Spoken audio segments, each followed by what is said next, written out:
Especially itong part 4, choosing your battles. Super effective. Okay, save and continue. First part is setting expectations. Students need structure to find success in school.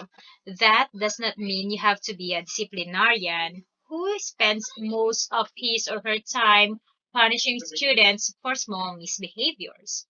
It just means you need to be clear about your expectations for the class from the beginning and carry out those expectations throughout the year.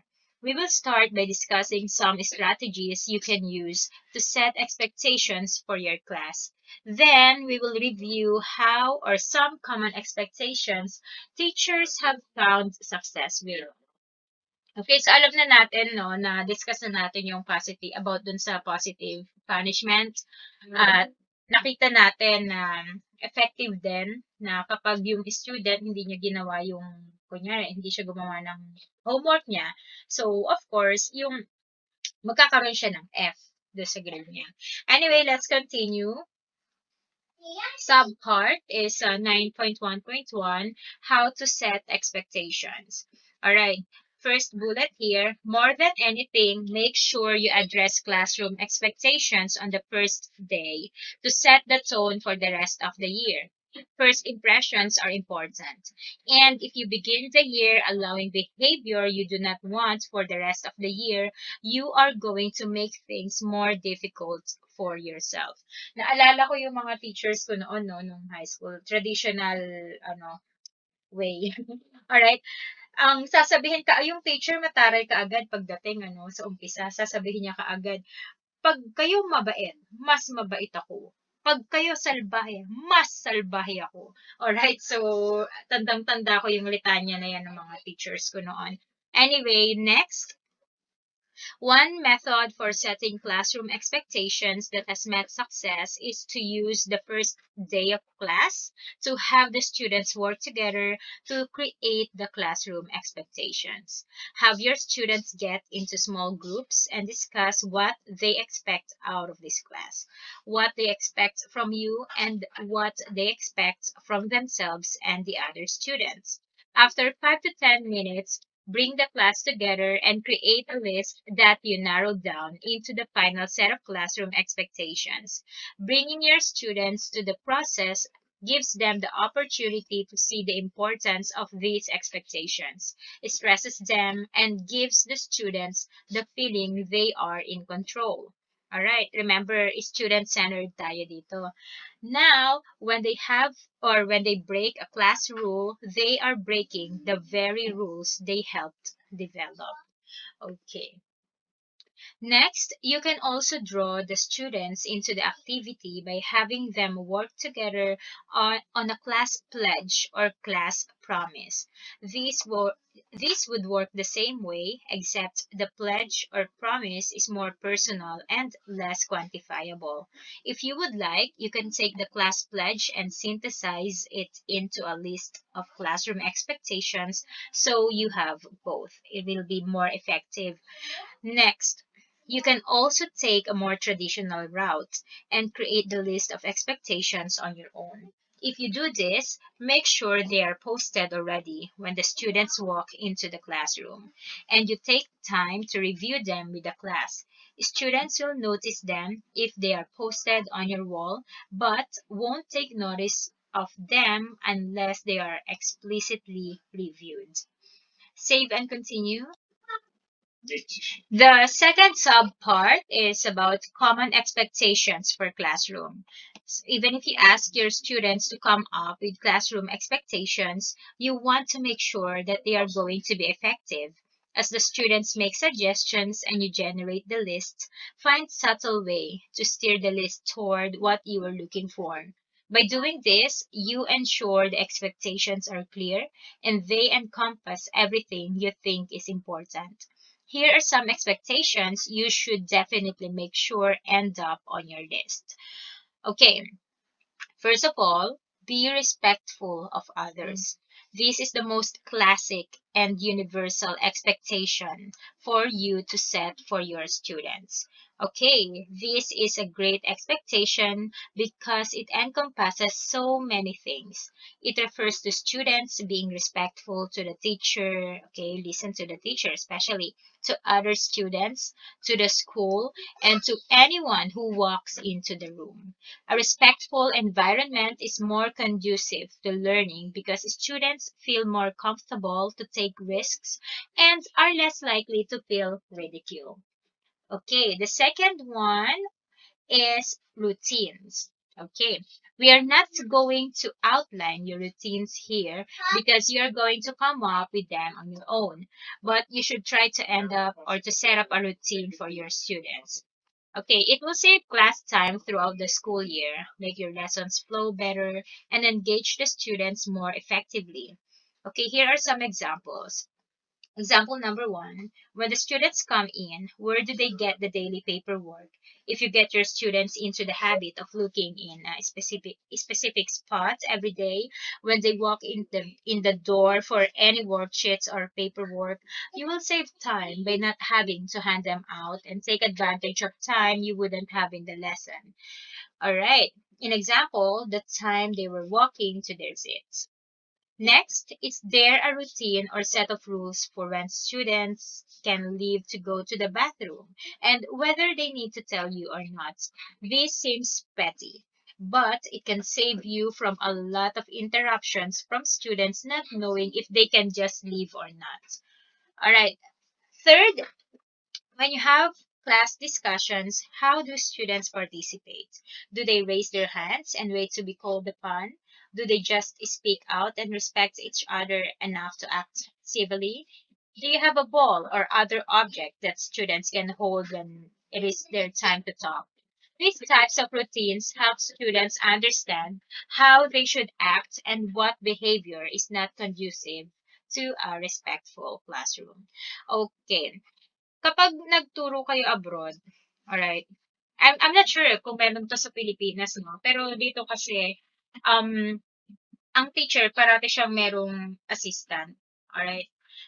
So, yung assistant, yun yung nagpapanatili rin na tahimik yung yung classroom, no? Alright. Pero yung mga sinabi dito, pwede rin to sa strategy. Halimbawa, kung meron kang ball, alright, parang ano siya, magke-create din siya ng, tawag dito, na magiging fun yung learning environment ng student. Okay. Next is responsibility. Alright. So next dun sa expectation, all students need to display a modicum of responsibility for their learning. But the responsibilities for which you hold your students accountable are due to their age and your preference. Whatever you decide, you should be clear about the rules to ensure your students follow them from the start. Let's save and continue. The next part is respect. We already discussed a little about respect in the previous section, right? But it is so important to the way you will manage your classroom that it warrants its own section. Building an atmosphere based on mutual respect will help you avoid most problems new teachers face. Okay, so let's discuss how respect manifests in your classroom. First, why is respect important? Respect is a fairly small word that represents a lot and can have many different manifestations in the classroom. Respect in the classroom does not just mean that students listen to the teacher. It is much more than that. And there are three types of respect you need to facilitate in your classroom. Number one, respect for the teacher.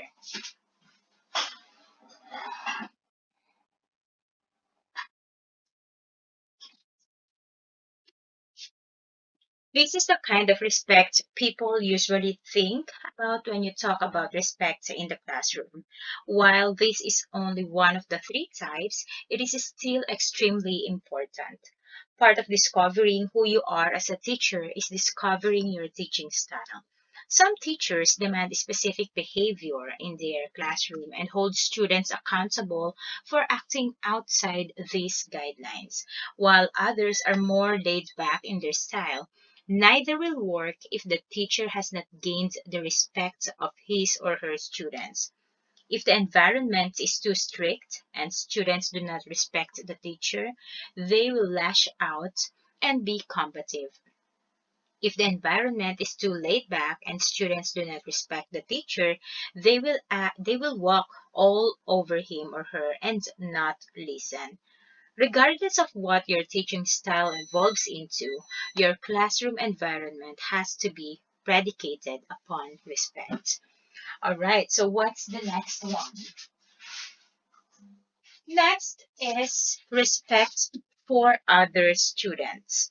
Okay, besides direct lecturing, almost every teaching strategy requires students to interact with each other or take intellectual risks. If your students do not show respect for each other in the classroom, these strategies will not work. How can you expect a student to answer a question he or she is not sure of when other students in the class feel justified in disrespecting and ridiculing him or her?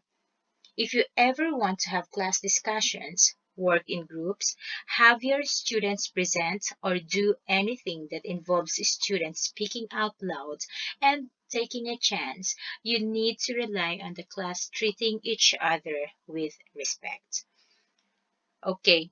So, basically, tayong mga teacher, makikita naman natin yun. And of course, we should never tolerate this kind of behavior, right? Next, respect for themselves. Just as much as you need your students to treat each other with respect, you need students to have a respect or to have respect rather for themselves. You do not have the ultimate control over this, but you can do everything you can to constantly encourage them to respect themselves. This means being encouraging of students sharing and offering students positive reinforcement for contributing to the class. Alright, if you can find a way to facilitate all three types of respect, you will accomplish much more with your students.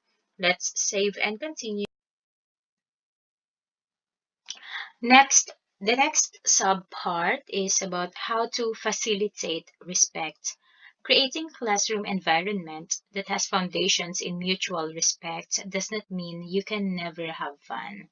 If done properly, it will give you the opportunity to have more fun in the classroom because you will know your students can handle it and still get their work done and progress as students. Here are some tips on how to provide that safe and enjoyable community classroom for your students. Okay, the first one, your classroom needs to be built on mutual respect. So discuss respect on the first day, all right, on the very first day, and you really have to stress it throughout the year. Let the students know they have your respect and you require them to show your respect. Students will have a harder time being disrespectful to teachers who have shown them respect. Okay, respect begets respect, right? Kailangan mutual dito. So tayong mga teachers, kailangan ipakita natin na nire-respeto natin yung students natin. Remember that we are the role model sa class natin or sa mga students natin, right? So, tayo mismo yung kailangang maunang magpakita nun sa kanila para respect din nila tayo. Alright, this sounds obvious but needs to be said. Follow your own rules and treat your students with respect. Do not make them feel dumb for an answer that is wrong and lead by example. Kagaya na sinabi ko kanina, right? Okay, tayo yung role model. Kung sinabi natin we need to show respect to each other, kailangan tayo rin mismo yung magpakita muna, right? Lead by example. If a student is off the mark with an answer or comment in terms of being correct, not in terms of being disrespectful, look for their train of thought and give them credit for where they went with the answer while letting them down easy. Students will look to you to model the behavior you are looking for from them. So be a good classroom role model. Third, whoever you are doing, or whenever, rather, I'm sorry, napakaliit. Whenever you're doing an activity that will require students to step out of their comfort zone, make mutual respect a spoken goal. If necessary, attach a grade to it. Students need to be reminded constantly about how they should act. So when you need them to show respect to each other, it is worth it to take a few minutes to go over it. If you are doing an activity that requires students to critique each other, model the behavior first to show them what constructive criticism looks like. Next, handle disrespectful behavior severely. Even if you have a lenient classroom where students feel free to express themselves, make disrespect the thing you draw a line in the sand about. If you have discussed respect and the students are aware how they should act, treat disrespectful behavior seriously and implement real and meaningful consequences for disrespectful actions. Okay, positive punishment naman yung ibibigay natin, right? All right, and lastly, do not be afraid to bring parents and administrators into your plans for a respectful classroom. Disrespectful behavior should be accompanied by both punishment and by contact home. Students will often make rash decisions and not worry about the in-school consequences. But if your students know they will also face consequences at home, they are more likely to think about their actions. Okay, ito ay napakagandang tip, right? Ito, especially yung pinakahuli. Kasi minsan magkaiba talaga yung behavior ng students natin, no? Sa bahay, iba sila, tapos iba rin yung pinapakita nila na behavior pag nasa school sila. Right? So, kailangan alam ni student na in case or kapag nag-misbehave sila, we will get their parents involved or we will inform their parents about their behavior. Okay, save and continue. Right. Excuse me. The third part is accountability. While most discussions of classroom management focus on managing classroom behavior, accountability is an important aspect you can control in many other areas of your class. It is a pretty simple idea. Set expectations for your students and hold them to those expectations. Oh, nabubulol ako. Sorry. Why is it, then, that so many teachers have problems holding their students accountable? Here are some possible reasons. Alright, subpart, why is accountability so hard? Why is it hard for teachers to hold students accountable sometimes? If we all admit it is important, why isn't it second nature? Okay, so hindi lang mga newbie or mga new teachers ang nakaka-experience nito minsan or may struggle holding their students accountable, right? Minsan pati yung mga matagal na rin kasi depende rin sa ugali ng student, right? Or depende rin sa student. Okay, first, holding students accountable requires a confrontation. While teachers know student behavior will be better if they hold the students accountable, that does not make putting their foot down any easier. While instinct tells you the right thing to do when a student acts inappropriately is to punish him or her accordingly, it can be hard to actually do it because you will or you know it will often end in an argument. Okay. When you are trying to build an atmosphere of mutual respect, it can be difficult to know when you are overreacting and when you aren't being strict enough. If a student clearly acts inappropriately, it may be easy to punish him or her immediately. What happens, though, when the student toes the line of inappropriate? At what point do you act? And at what point do you let it go? This can be a very difficult decision. Okay, sabi dito, no, immediately or right away. Alright, you don't give the room for that bad behavior to grow. Okay, next, if you come down too hard on students, it could encourage more inappropriate behavior rather than appropriate behavior. If students feel they are being punished unfairly, they are more likely to act out in defiance. Mhm. Some students are terrible at dealing with confrontation, and it can be easier to let their behavior go. While this might be a good strategy with some students as long as they are not being disrespectful and are getting their work done, it could have a negative effect on the class environment. Excuse me. Students do not like it when they are held so to stricter standards than their classmates. So, if you make too many concessions, you end up making concessions for the entire class or upsetting the students acting appropriately. Confrontations are stressful, and it is easier to let something go or pretend you didn't see or hear it rather than make an issue of it. Every student has a different story, and when you know one of your students is going through a tough time or has a less than satisfactory home life, you feel compassion toward him or her and want to cut him or her some slack. No one strives to be mean, to be the mean teacher. And as much as you want to believe that you don't care what your students think about you, you will care. Yeah. Totoo yun.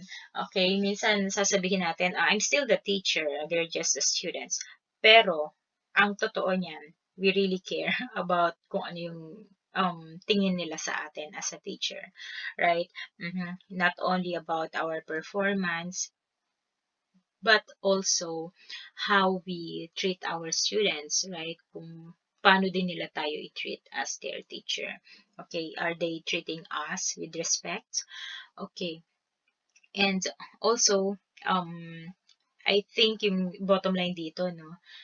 Alright, so kapag sa isang classroom, tapos yung estudyante nag-misbehave siya, initial reaction natin, minsan sisigawan or sasawayin agad yung bata, right? Pero much better if you, like, hindi mo siya sasawayan sa harap ng klase, right? Kasi number one, nagpapakita na yon na dinisrespect mo siya or pinahiya mo kaagad yung bata sa harap ng mga classmates niya. So, ang ending nun, mas magiging ano siya, parang tawag dito, defensive. Alright, and then ang sabi nga dito, although ang sinasabi dito is in general, no, they are more likely to act out in defiance. Ito naman kapag pinanish mo, nagpanish ka sa buong classroom, although yung iba is matino naman, pero binigyan mo pa rin sila ng punishment. Alright, so kailangan i-weigh natin. Timbangin natin ang mga bagay-bagay. Save and continue. The next subpart is how do you keep vigilant? All right. With all these reasons to let things go, how do you remain vigilant? We all agree the right way to act is to punish inappropriate behavior with a reasonable teacher response. But how do you make it easier, less stressful, and less disruptive? There is no easy answer, but here is a strategy, excuse me, that might make things a little easier for you. Okay, first, it's not me, it's you. Think about it. Most of the concerns listed in the previous section stem from being the enforcer as a teacher. Okay, ito no, parang kapag makikipag-break, it's not you, it's me. Ay, baliktad naman. Alright, so the best way to make things easier on you is to remind the students they are controlling their behavior. Instead of being the enforcer, be upset they have done this to themselves, and upset they will have to face a punishment. Excuse me. This shift in attitude mentally shifts the confrontation and makes the student realize their actions are causing their problems. Of course, this only works if you have clear rules of conduct for their behavior already in place. Okay, so the first one is, as much as you may feel bad when you are doing out punishments, remember that you are doing nothing wrong and have done nothing wrong. You are not the one who misbehaved or acted inappropriately. They are. Put the burden back on the students and watch how many of them begin to check their own behavior. Right? Isa to sa way ng pagdidisiplina natin. Remember tayo mga teachers, tayo yung second parent nila, no? Sa school. So, syempre, as a parent, dinidisiplina natin yung mga anak natin. Actually, ginagamit ko rin to sa anak ko, no? Hindi ko sinasabi kapag kunyari, meron silang nagawang mali. Hindi ko sinasabi ko na hindi ako sa kanila galit. Galit ako dun sa ginawa nila. Alright? And then, I will ask them kung anong kailangan nilang gawin. Diba? Para makorek yun. Alright. Next, when a student gets in trouble, your attitude and behavior should reflect the following ideas. The student is the person who chose to break a classroom rule. The student is the person who had the choice in this situation, not you. You are forced to punish the student because of the rules you all set at the beginning of the year. Remember, they are involved dun sa pagsiset ng rules, right? Okay, this is going to help your students, so let go of your guilt. Okay, let go of that guilty feeling. Next part, when a student misbehaves, treat it like you are on their side and upset they will now have to face a punishment. This makes the process seem like both of you are experiencing the punishment, and you are beholden to the rules. The rules become the enforcer, not the teacher. Oh no, Billy, that's the third time you had your phone out. Now you have to get detention. Right? Okay. Next, notice how this shift in attitude helps you keep your students accountable without making you feel the guilt you usually would. You will see this is actually easier than letting behaviors go and seeing your classroom slowly de-evolve and break down. Lastly, students will begin to make more responsibility or to take more responsibility for their actions. They will realize it is their behavior, not the teacher, that is causing them to face punishment. This shift will help you create the classroom environment you want without making you be the bad person or the disciplinarian.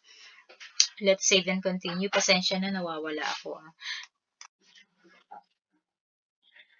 Next part is choosing your battles. With everything we said about holding students accountable and creating a classroom environment based on respect and having control over your classroom, it is still important that you choose your battles. At the end of the day, your goal as a teacher is to help your students find success. And that can happen if you are kicking your students out for every little infraction. Okay, sabi dito, little, no? Kailangan i-stress natin yung salitang yun. This is especially true in the case of a volatile student. This does not mean you should let him or her get away with anything that threatens the environment in your classroom. You just need to decide what behaviors are worth the fight and what behaviors are not. Here are some things to consider when working with a child who is prone to confrontation. Right. First, what is causing this behavior? Okay, kailangan alam din natin yung background ng student, no? Alright, a lot of times the answer to this simple question will tell you how to act. If the student just has a problem dealing with a confrontation, then you can correct his or her behavior by quietly approaching it in a way that does not make a scene. Alright? Tawagin natin si student, labas tayo saglit, kausapin natin doon, no? Hindi yung sisigawan mo sa gitna ng mga kaklase niya. If the student needs to speak to someone when he or she is having a tough time, it might be smart to have a routine set up so that he or she can see a counselor or school psychologist when he or she feels an outburst coming. Right, next, with volatile students, pasensya na po, try to focus your attention on prevention rather than reaction. Okay, get used to seeing the signs of a problem and try to head them off before it gets to the point where you have to impose a punishment or start a confrontation. Quietly approaching a student when he or she seems to be having a bad day shows you care and might compel the students to take control of his or her behavior. While students do not like it when someone gets different treatment than someone else, you need to remember that fair and equal are two different things. Just as you need to differentiate your instruction to account for your students who struggle with a skill, you need to differentiate your management for students who have difficulty behaving. Talk to the student.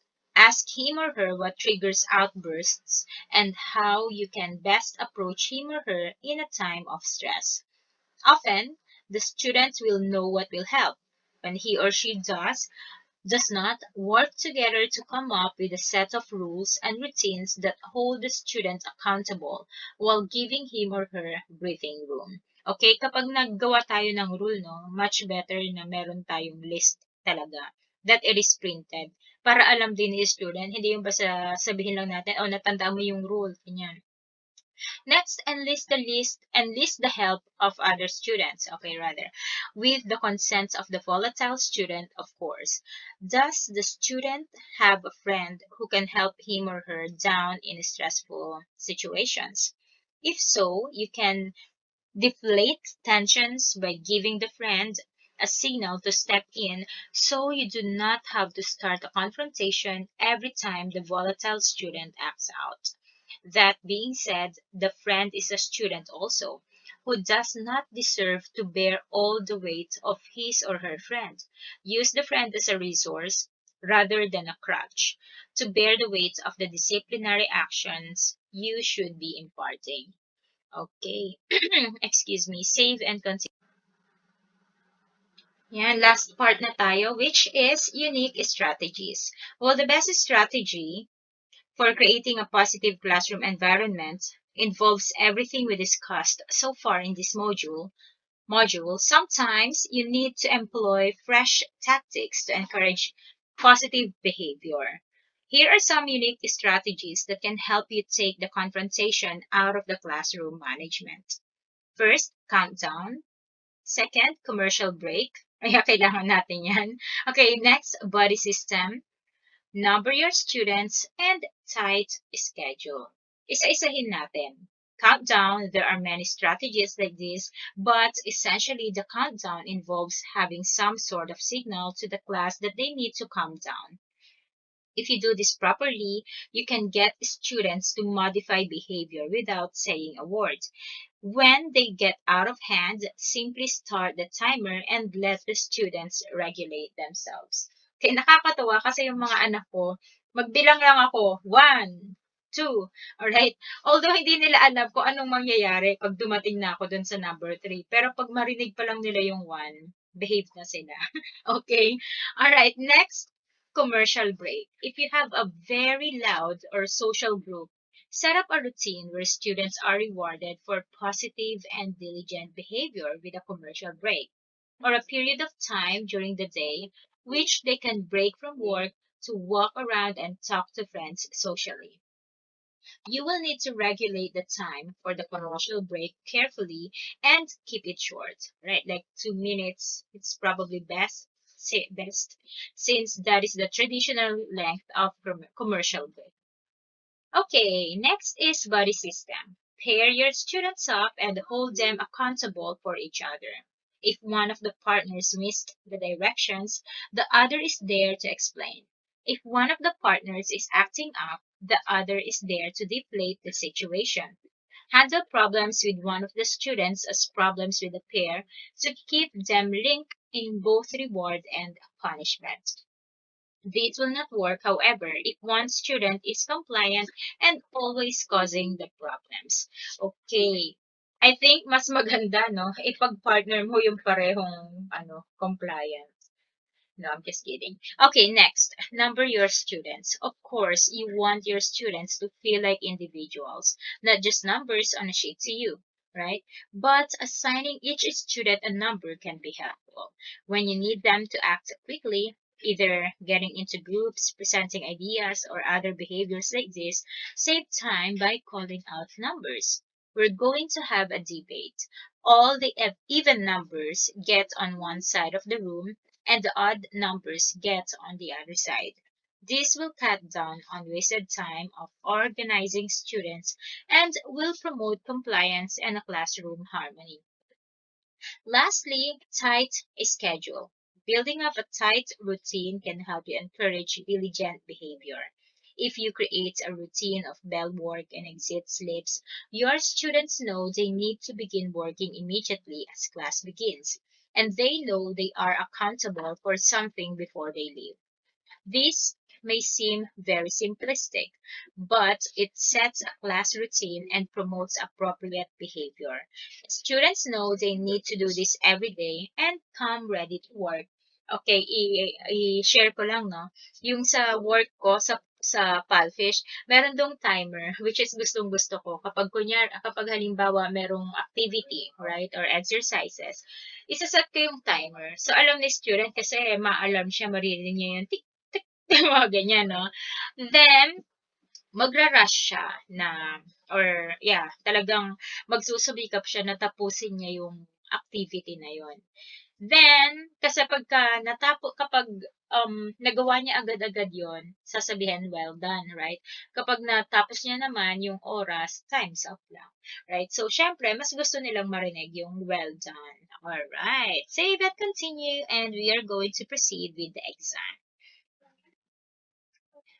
Ito na yung second to the last exam natin, no? So, Module 9, Classroom Management. Question number 1. How can it be helpful to have your students create the class expectations for behavior? Okay, so the answer is letter D. They will be more invested in rules they have set. Okay, kaya mas maganda talaga na involved natin si student. Alright, sa pagsiset ng rule sa class. Alright, ng class rules. Save and continue. Number 2, which of the following is a type of respect students need to have in the classroom? Alright. Una dito, although naka-arrange siya, no, alphabetically. Okay. First one, dun sa napag-aralan natin, respect for the teacher, right? It doesn't involve only listening. Okay. Number 2, or the second, is respect for other students and also respect for themselves. So, itong tatlong answers na to, A, B, and D. Save and continue. Next, how do routines help teachers with classroom management? Okay, so the answer here is letter C. They give students consistency in terms of what behaviors you expect. Save and continue. Number 4, when is it a good time to discuss respect with your students? Okay, on the very first day of class. Okay, that's letter A. Letter C, before lessons that promote student sharing. And letter D, whenever there has been an issue with respect. Okay, sabi nga dun sa napag-aralan natin, no, you have to stress it throughout the school year. Okay, kasi minsan nakakalimutan nila. Alright, especially kapag merong mga exciting na group projects and so on. Group discussions. Okay, so A, C, and D. Save and continue.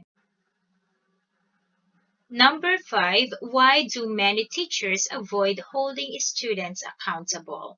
Okay, the simple as this, they want to avoid confrontation. Okay, sa iba, iniisip nila, sayang sa oras, kapag lalabas ka pa tapos i-confront mo sa student. And also, kapag kinonfront mo sa student in front of the class, magkakaroon din yun ng negative na reaction, right? Save and continue. Number 6, confirm if the following statements are true or false. Removing yourself as the enforcer can make confrontations with volatile students easier to handle. That's true.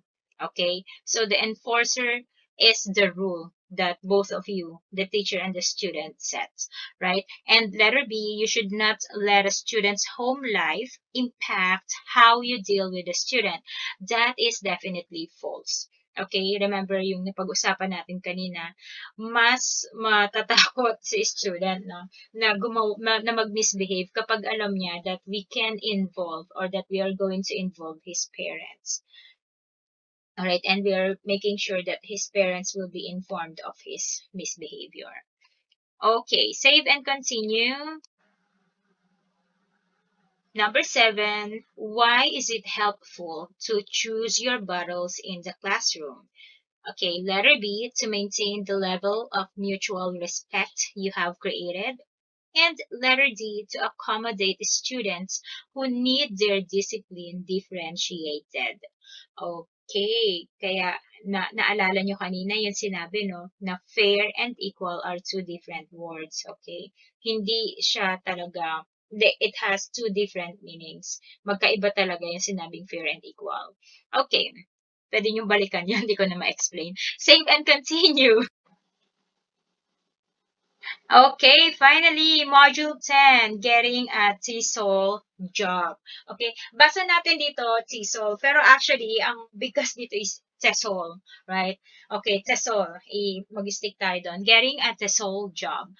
Okay, so thank you sa pag-stay sa akin dito sa tutorial. Okay, you've learned everything you need to know. And now it is time to think about taking the next step and getting a job in the TESOL field.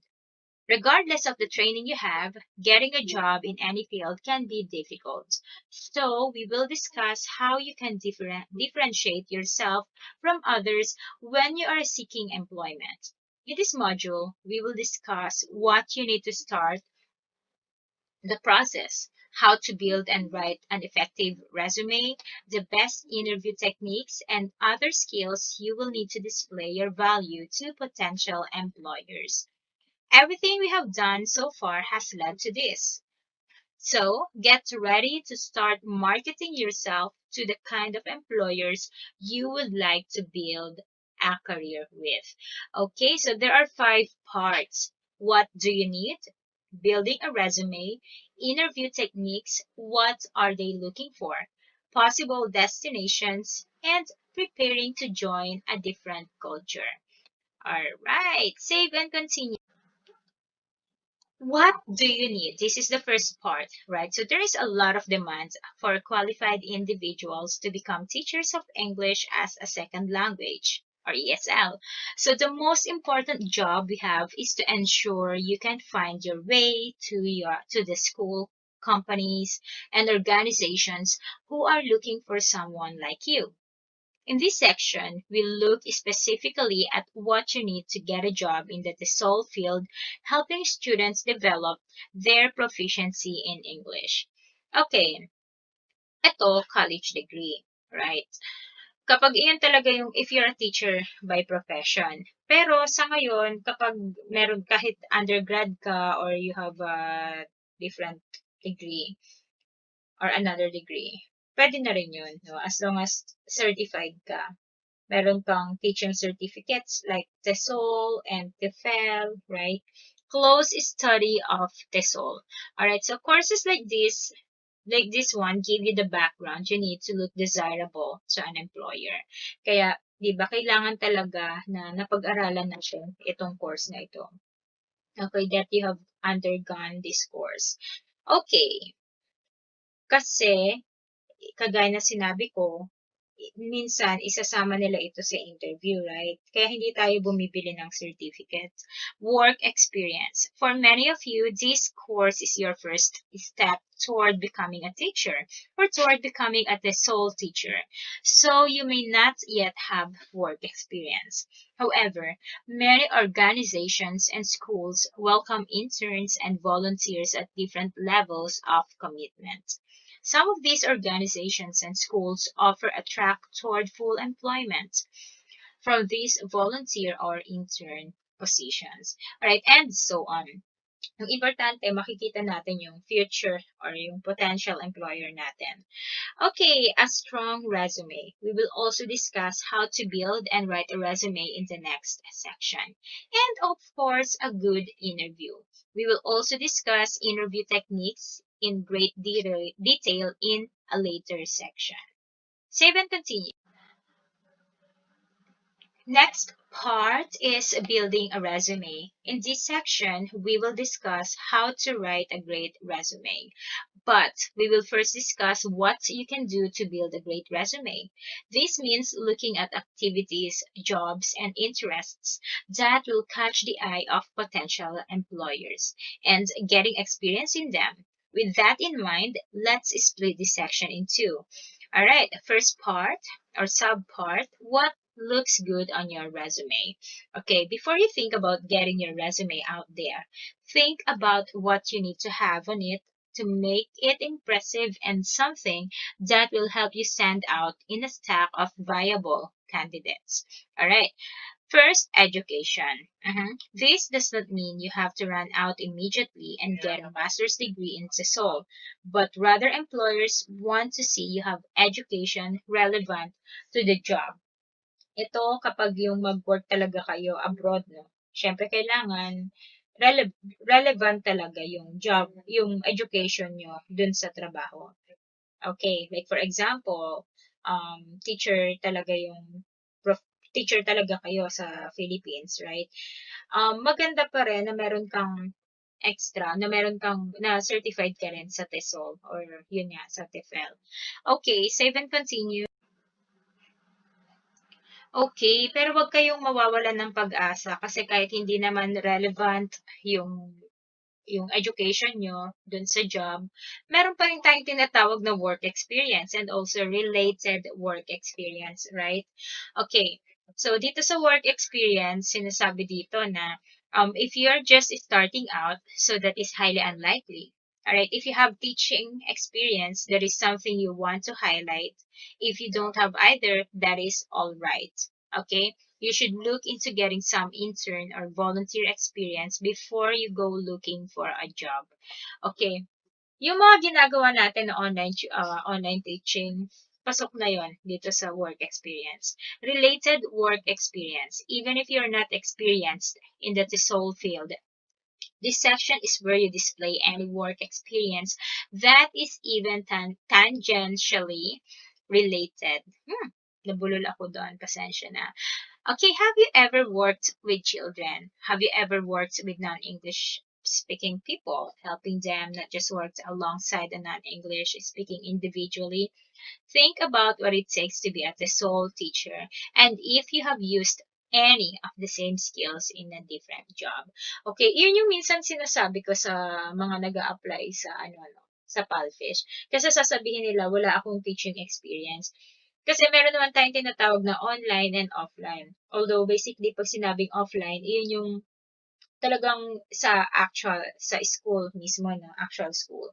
Pero, kapag, for example, meron kang kapatid or basta kahit sino na tinuturuan mo, although, for example, hindi ka kumikita, wala kang sweldo doon kasi voluntarily yung ginagawa mo, pasok na rin siya as work experience or as teaching experience, right? Ito yung sinasabi dito, related work experience. Kaya yung mga nagsasabi dyan, wala talaga akong experience. It's up to you kung pwede mo siyang sabihin na wala ka talagang experience but you're willing to be trained, yung mga ganon. Otherwise, hindi naman kasi sila naghahanap ng hindi sila naghahanap ng employment certificate. Alright? So, kung sigurado ka sa sarili mo na meron ka talagang, kunyari, tinuruan mo yung kapatid mo or yung anak mo, pasok na siya sa experience, right? Tinuruan mo sila sa homework or tinulungan mo sa homework, pasok na siya as experience.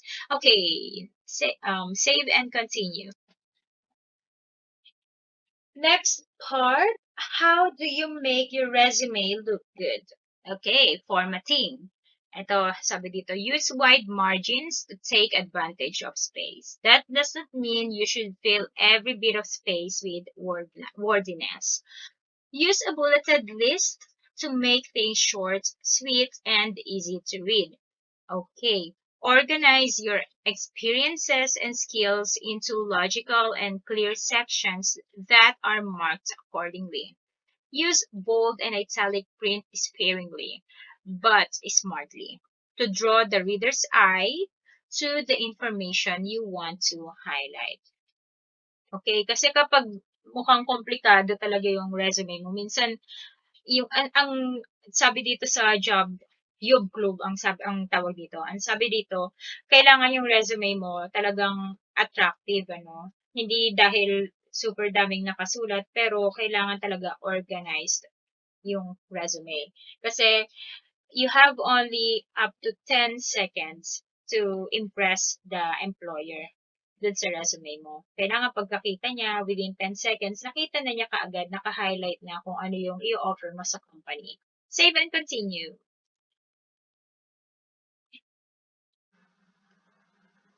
Next, focus on accomplishments, not job descriptions. Okay, mention your job title, then describe what you accomplished and what you worked on that job. All right, were you a manager? Okay, ask yourself why the employer needs to know you did what you are claiming. If they do, highlight what they need to know. If they don't, remove it. Make sure the accomplishments you write are yours. Okay, not just your team's or your company's. The employer isn't hiring your project team. They are looking to hire you. Okay, lagay mo kapag na-promote ka, mga ganun, or kung anong project yung na-accomplish mo. Alright, be specific. Alright, being able to explain your former job in a fancy way is helpful, but will not separate you from the field. So be specific about what you accomplished. No mistakes. Okay, ito kailangan talaga no mistakes. Flawless dapat talaga yung resume natin. Okay, read your resume over 5 times and have 5 friends read it over 2. This may seem like overkill, but something as simple as a typo is enough for an employer to toss your resume aside. Okay, this is especially true when you're applying for a job to teach English to new English language learners. If you cannot create a 1 to 2 page document that is error-free, how can the employer expect you to be an effective English teacher, right? So, no room for mistake dun sa ating resume. Kailangan talaga merong magpo-proofread, kailangan merong mag-check. Sabi dito, hindi lang basta 2 times, no? Hindi lang basta twice, but over 5 times. Alright, save and continue.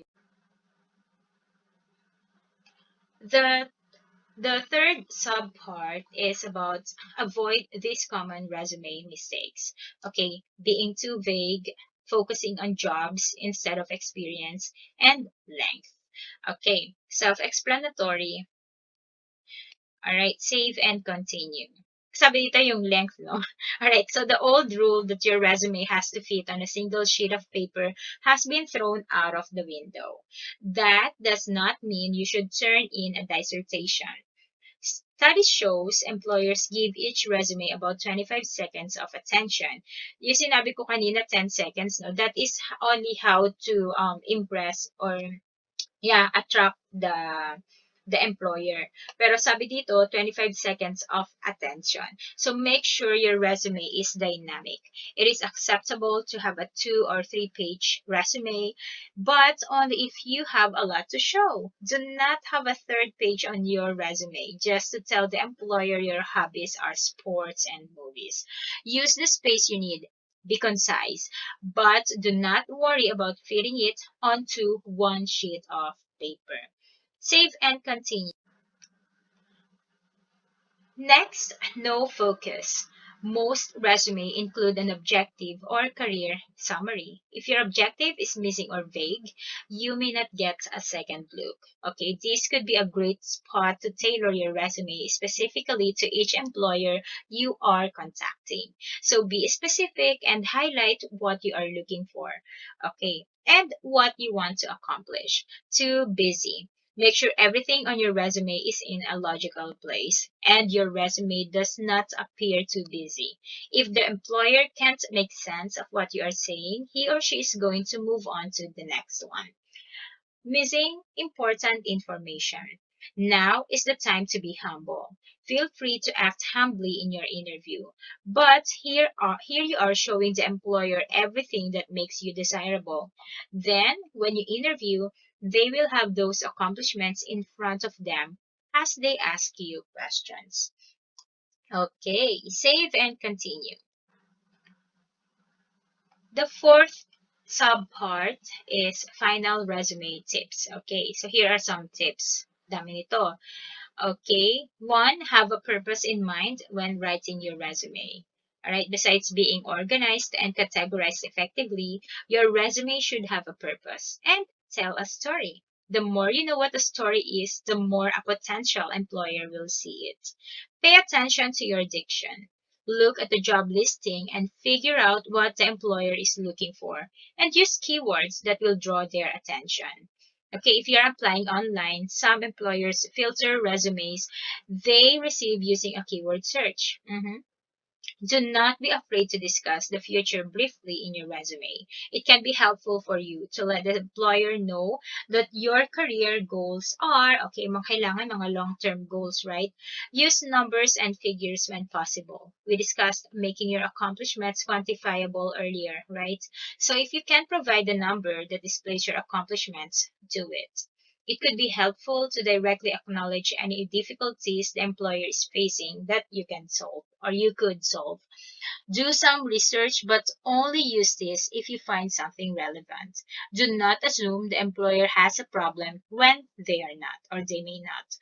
Whenever possible, use action verbs rather than is or was.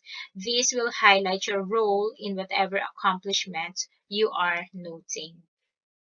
Avoid pronouns. Even though you would typically use them, you are the implied subject of every sentence because it is your resume. Instead of writing, I excelled in my graduate work earning a 4.0, write excelled in undergraduate work earning a 4.0. Okay, kasi kapag naggamit tayo ng mga pronoun, mga ganyan, hindi na siya magmumukhang formal, right? Kaya kapag sinabi na numbered or 'di ba kapag bulleted form yung resume natin, hindi mo na kailangang ilagay, hindi mo na kailangang gumamit ng first person or ng pronoun, no? Ganun na lang. Excelled kasi you're talking about yourself naman eh. Okay, save and continue. Okay, interview techniques, what are they looking for? Okay, here are the interview tips. Do some research, dress to impress, be prepared, be enthusiastic and optimistic, and of course, do not be late. Okay. Right. So first, we need to do some research about the company. All right. What exactly they are looking for, what they are lacking, and what their mission is. Kailangan alam mo talaga kung ano exactly yung ina-applyan mo, right? Dress to impress. Kailangan talaga kasi doon makikita yung kung ano tayo as a person, right? Alright, so it says here, while it won't necessarily hurt you to look a little flashy, you might be better off going with classic color combinations. You want to look stable, responsible, and prepared. Makikita yun sa pananamit natin, right? Be prepared.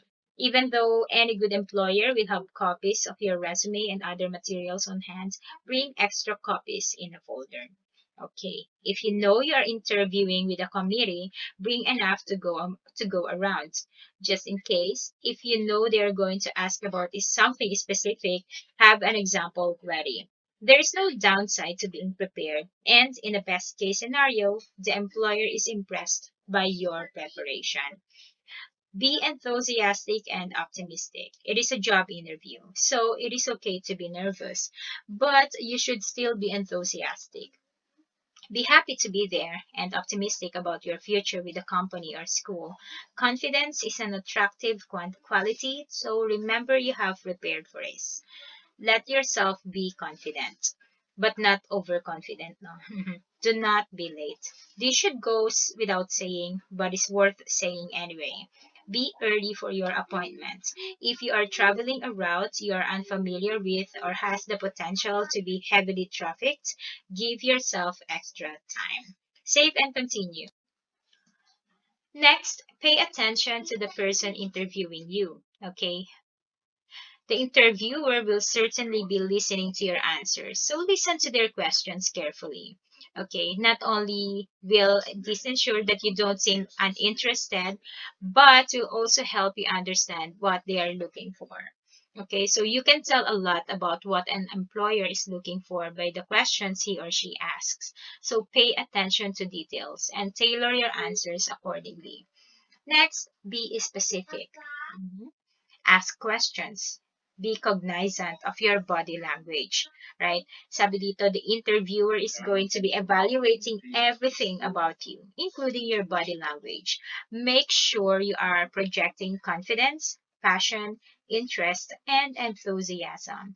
Do not act overly comfortable, but try to stay loose and appear like you belong there. Next, anticipate questions. Many interviewers have prescribed questions to avoid legal issues, right? So searching the internet for common interview questions are preparing answers could really pay off. Practice and follow up. Okay, so we need to follow up after the interview. Okay, pero alam naman natin na kung ano yung mga kung ano yung mga cues. Minsan, kasi right after the interview, sasabihin ka agad nila, lalo na kapag sa mga online teaching, sasabihin ka agad kung pasado ka and they will give you the next step. Pero, pag sinabi sa iyo na, okay, just wait for our email, alam mo na, right? But it would still be good that after the interview, you send them a message, an appreciation, send them an email, right? That thank you for the time spent, all right, dun sa interview. And ayun, kung kunyari, kung during the interview, hindi sila masyadong na-impress sa'yo, pero ito guaranteed, no? Na kapag nag-send ka ng email sa kanila right after the interview, magpapakita yon na talagang interested ka dun sa job. And it might change their decision. All right. Okay, so be pleasant and grateful, and you will make sure your name remains in their minds. All right, save and continue.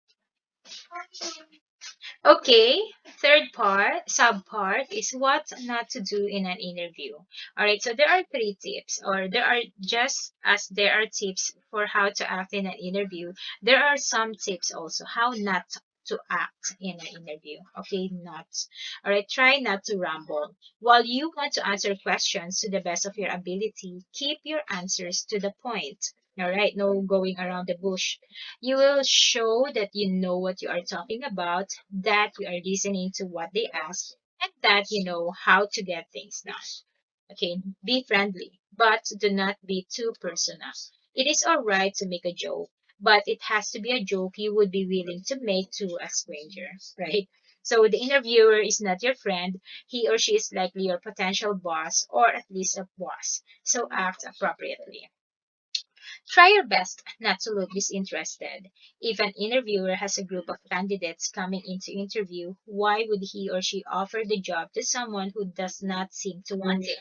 Pay attention to your involuntary actions and your body language, and make sure you are projecting enthusiasm. Save and continue. Okay, a common question that interviewers ask is, why are you leaving your old job? Right? So avoid saying anything negative about your old employer or company, even if you frame it as a compliment to the interviewer or his or her company. Okay, unprofessional yun. And also unethical. It will still look like you are being disloyal, and no one wants a disloyal employee. Give a reason that is steeped in positivity, like you are looking to grow professionally. Yun, pwede mo siyang sagot na ganon, that you would like to grow professionally. Okay, nothing against the old company, no? Or your previous company. Although you want to appear confident, do not bulldoze the interviewer. It is alright if you take control of the interview at times, but always let the interviewer know that he or she is in charge, or else he or she may be put off. Who wants to work with someone who is going to drown them out, right? Have an opinion, a purpose, and a set of standards. You have to strike a balance between confidence and flexible, right? Well, no one wants to hire someone who is rigid and arrogant. No one wants to hire someone who just goes along with whatever he or she thinks the management wants, right? So you need to have your own set of standards and opinion. You need to have your own say, right? Avoid being a cliche. The biggest cliche is answering the classic, what is your greatest weakness? Question by turning it into a strength. Saying someone like, my greatest weakness is that I work too hard. Your interviewer is not an idiot. And this is not going to impress him or her. So give him an honest answer, but also provide the work you have done to improve on that weakness and how you handle your weakness on a daily basis. Okay, first of all, hindi naman kasi talaga pagiging weakness yung working too, yung that you work too hard, right? Okay. Save and continue. Right, so next part, possible destinations. While many of you are looking to teach English as a second language in your home country, there are many opportunities for teachers who like to travel, see the world, and learn from different cultures. Here are some of the countries for the most help.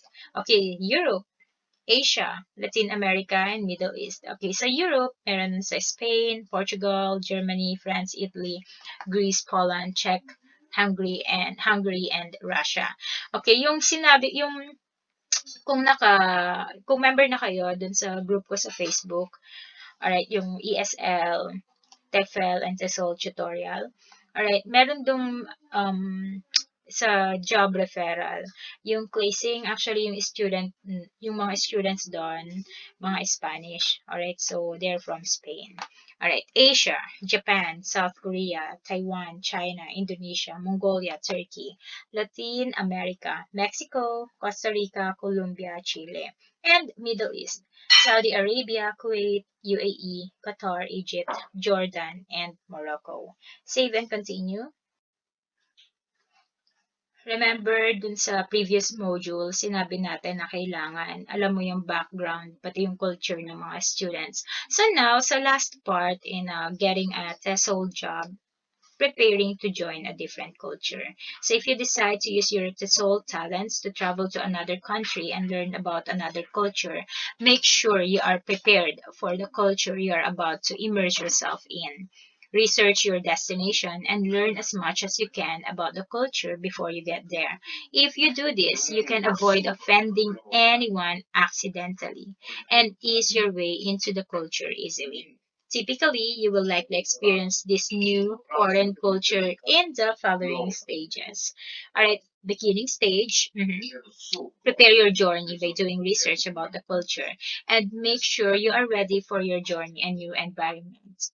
Initial happiness, you're in new place, everything is unique and cool. You will initially feel happy to be in this new place and excited to help out the people you meet there. Frustration, okay? Ito yung mga kasama talaga, no? Ito yung mga stages. Alright, frustration, adjustment, adaptation, and re-entry. So when you leave this foreign culture to return home, of course, you may find a way that you go through these stages all over again. All right. You will always cherish your experience with another culture, but be very happy to be home where you are more comfortable. Okay. Wow, finally, natapos na natin itong buong course at maraming salamat ulit. Alright, so let's proceed to the exams. Okay, save and continue. Alright, so first question, to get a TESOL, are you required to have a college degree in the field? Yes, because employers will not hire you unless you do. Okay, kaya kapag sa abroad ito, no, yung pinag-uusapan natin dito. But kapag online ESL, yung ina-applyan nyo, kahit wala kayong college degree dun sa field na yun. Remember, ang tanong dito, yung TESOL job, right? Okay, save and continue. Right. What do you need to include on your resume? Work experience, of course, education, and skills. Ito yung mga titingnan nila. Alright, save and continue. What do employers most want to see in your work experience? Okay, your skills and accomplishments. Right, make sure that it's yours, right? Not your team, not the company, but your own skills and accomplishments. Save and continue. Number 4, when is it important to do research in your preparations? Okay, of course, before applying and also before your interview. Yung mga sasabihin mo dun sa employer din, no, to impress them that you have done your research. Save and continue. Number 5, Number 5, what should you do after a job interview is over? Okay, follow up with your interview to thank her for the opportunity. Okay, yun yung sinabi ko kanina, no? Kung merong email address, which is napaka-normal ngayon, no? May email address, send them an email right away. Or you may call them as well. Pero mas maganda kung i-email mo na lang sila. At least your name remains there in their mind. Mababasa nila yung email mo. Okay, save and continue. Number 6, confirm if the following statements are true or false. Letter A, you cannot really do much to anticipate the types of questions that your interviewer will ask. That is false. That's why we really need to do our research, right? Letter B, you should not treat your interviewer like your friend. Of course, it is true. Okay, you can be comfortable, you can be confident, but do not treat them like your friend. Now, you can make jokes, pero kailangan yung relevant dun sa topic din. Don't be overly confident. Or because pwede ka na you might look like arrogant to them, no? Okay, so save and continue. Last question. All right. Which of the following feelings should you expect when you leave home to teach English in a different country? Okay, ito na yung iba't ibang tawag dito, stages na natalakay natin kanina. Letter A, a sense of biculturalism. Letter B, initial happiness. And of course, frustration. Okay. So, natapos natin finally. Ngayon, check natin yung marks natin. Ako, ito lang yung mark ko. Kasi meron akong hindi na-click dito sa mga to, right? Kunyari, baka ang na-click ko lang is initial happiness lang and frustration. So, it means, hindi ko na-click itong isa, yung a sense of biculturalism. So, bawas na siya sa score ko. Okay, save and continue. Yeah, you did it! You just completed the course and we couldn't be prouder of your achievement. Now, click below to see what's next. Okay, so click natin itong next steps. Alright, so natapos na natin, ano? Ayan, graduate na tayo. Way to go, you did it. You're an International Open Academy graduate.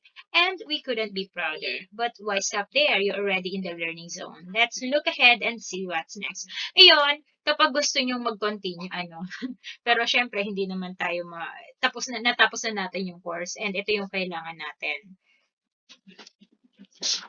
Okay, balik tayo dun sa pinaka-homepage, no? Dun sa main page. Dahil natapos na natin yung course. Ngayon, click nyo yung proof of enrollment. Ayan, makikita nyo dun yung ano, I suggest na i-screenshot nyo siya. Alright, so print screen, tapos save nyo sa either mag-open kayo ng Word document or lagay nyo sa page. Right? Tapos i-crop nyo na lang. Or you can download or print. Okay, print nyo and then print to PDF. So, masasave siya automatically dun sa computer nyo. Next is letter of completion. Ito, importante rin to. So, print, then print to PDF. Okay, next, results transcript. Ayan, makikita nyo na yung score nyo, each module, right? Okay, certificate, mada-download siya right away. Okay, PDF siya. So, print to PDF then save to desktop. Alright, or dun sa folder nyo. Tapos itong ICOES certificate, mabu-view nyo lang siya, pero hindi nyo siya mapiprint. So, it's up to you if you want to order it. Okay? Click nyo lang yon. Okay, so we're done.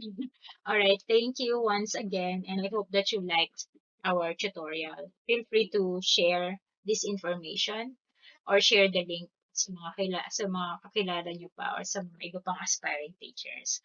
Thank you and may God bless your application. Alright, so pakita ko lang uli, ito yung mga certificates ko from International Open Academy. Yan, 120 hours. Alright.